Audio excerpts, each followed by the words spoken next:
They say this car is the dark side of green. Is it dark or just a little out of focus? Let's drive the 2011 Lexus CT 200H and check the tech.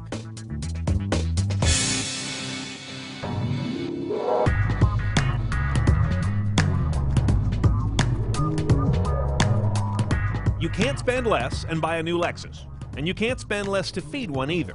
This is the least expensive, highest MPG car they make. But where it fits can be kind of a puzzle. It's a small car, but not a tiny car. Sporty looking, but not a sports car. It's a Lexus, but without most of their upmarket perfume, whether that's good or bad. And in this metallic yellow, it's impossible to miss, but kind of hard to put your finger on. Okay, here's the cabin of a CT. It's a very different layout than your typical Lexus. Much more sporty, not so much leisurely comfortable, though the materials are great. The layout is real nice. My favorite thing, it's really low tech, is this layback console right here. This is great ergonomics. It's exactly the angle your hand comes to it. A lot of other cars now have this flat face or almost this canted thing or a little potbelly stove like Mercedes, and it's this weird tortured thing to operate them. Only these guys, and I think Audi, do this really nice sort of a shallow layback. It makes using it really easy. Okay, I know you're asking, what the hell is that thing? This is one of those weird little Prius doohickeys where you kind of have a weird pattern. It's up to the left for reverse. Middle over here on the gate is neutral. Over and down to the left is drive, and then down without over to the left is drive with additional regen braking. Yeah, I know. Oh, and the button for park is right below it. I thought it was the parking brake. That threw me for about 5 minutes in a dark garage the first time I drove it. Over here is EV mode. These are all related. This means drive electric as much as you can. This big knob looks like a media controller or something, but there's no LCD, no big menu. No, that guy is a lot of real estate for just a couple functions. Go to the right, you're in sport mode. Go to the left, you're in this eco mode where it uses the least amount of fuel and energy, or just hit it to go back to normal. We don't have the navigation system in our car. That would be comprised of a pop-up motorized LCD. Instead, we have this basic head unit, which is a Lexus audio unit, not Levinson. These guys do a lot of Levinson audio, but not available in a CT. You either get a base 6-speaker system or an improved system with 10 speakers and better amps, but nothing too fancy available on this car.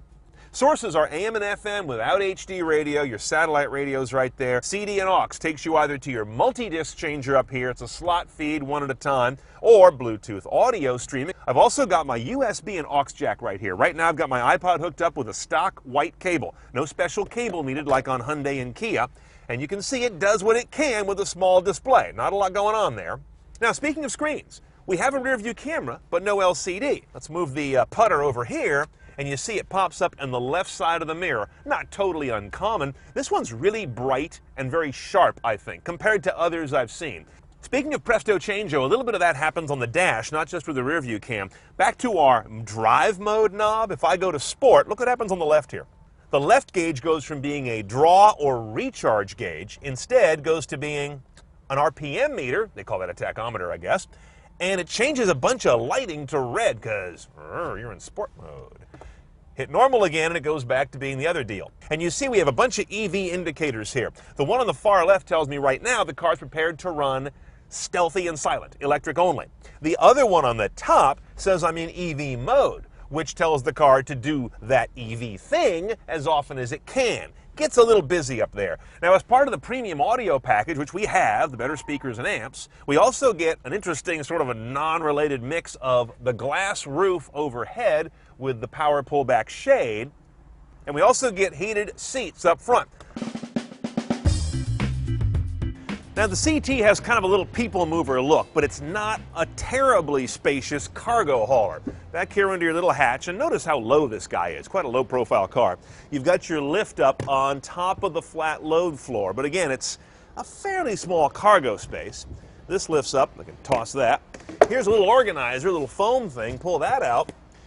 Here is your funny spare and some other tools. And there's the battery. If you're wondering where it is, again, this is a purpose-designed car to be a hybrid, so it didn't take up space that was used for something else before it was a hybrid. It kind of wedges in here behind the second seat, and this is your emergency pull right there. If there's an accident, that's how they disconnect the high voltage. Okay, any hybrid that comes from Lexus, Toyota, or any combination thereof always gets the question, isn't it just a Prius? Well, kinda. This is basically a Prius powertrain. 1.8 liter Atkinson cycle, in other words, really lean at the expense of torque. Inline 4, sitting side saddle, high compression by the way, 13-to-1. Made it up with an electric motor, of course. Total is 134 scrawny horsepower and 142 relatively unimpressive foot-pounds of torque. That's why this relatively small car takes almost 10 seconds to get to 60. It is not sporty in its acceleration, it's more sporty in its handling, as we'll find out. Mileage, though, is really good. This is the sippinest of all the Lexi out there. 43 city, 40 highway. And of course, it's only available front-wheel drive, only available with that little doohickey CVT continuously variable transmission. Let's go for a ride. The CT Hybrid is a nice handling little car, solid build, very smooth. It doesn't come across as just some Prius in drag, but it's not terribly spirited either, regardless of where that silver knob is turned. Responsiveness is of a continuum, which is good. Some hybrids can't pull that off, but exciting to drive might be a reach. All right, so here's the Lexus that cost the least to buy and should cost the least to run. So what does it cost?